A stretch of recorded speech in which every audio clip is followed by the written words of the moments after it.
Welcome to the 20th episode of The Low Voice. Today's topic comes from one of you, one of our wonderful listeners, who suggested I talk about the loss of identity after marriage or having children. It's a theme that resonated deeply with me, even though I'm neither married nor a parent myself. I've observed something in the lives of many people around me. After marriage or the arrival of children, it's as if a part of their identity fades into the background. Suddenly, they're no longer themselves. They're just the mom or the wife. This isn't a criticism, not at all. It's an observation. And it's got me thinking, what happens to our identity when we step into these big life roles? Is it a loss, a transformation, or maybe even an enrichment we don't immediately recognize? Today, I want to explore this phenomenon with you.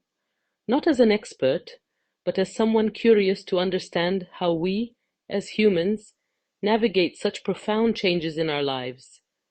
It's something I hear often, especially from women. After marriage or becoming a parent, they feel like they've lost themselves. One friend recently told me, "I don't even know who I am anymore. I'm just the mom now."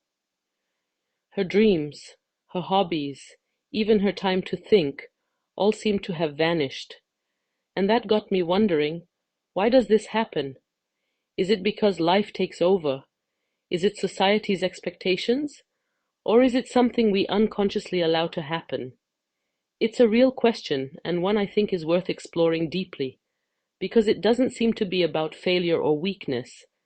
It's about navigating a world that often values roles more than individuality. There are a few reasons this happens, I think. First, society's expectations.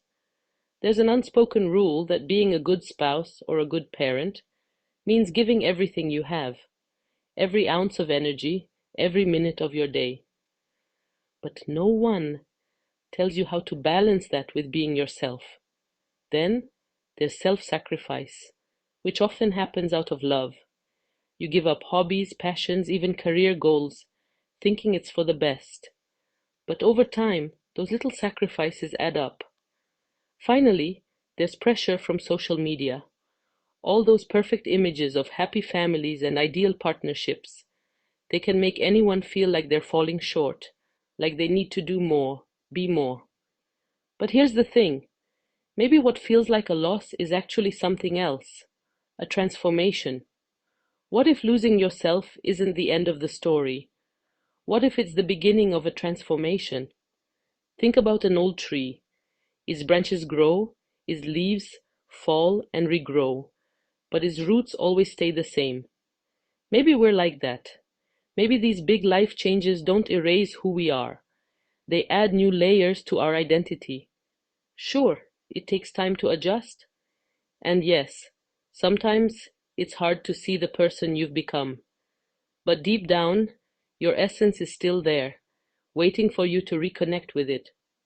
One way some women I know have done this is by rediscovering their passions and turning them into small side projects, even while being stay-at-home moms. It's not always easy to find time, but even a little bit can go a long way. Painting, gardening, baking, or cooking. These aren't just hobbies.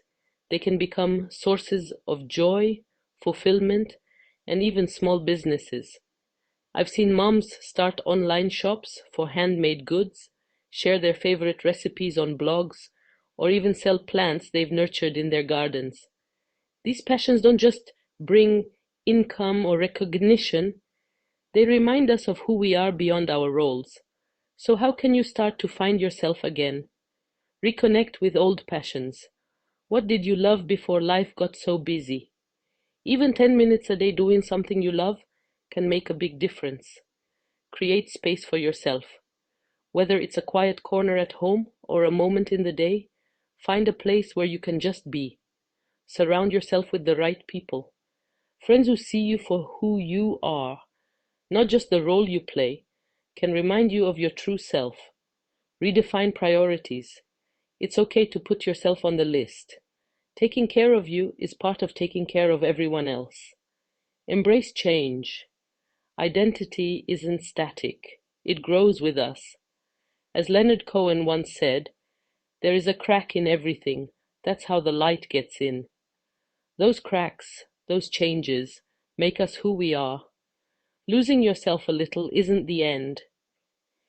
It's an opportunity to find yourself again, stronger and more whole than before. Every role we play, every experience we have, adds to the mosaic of who we are.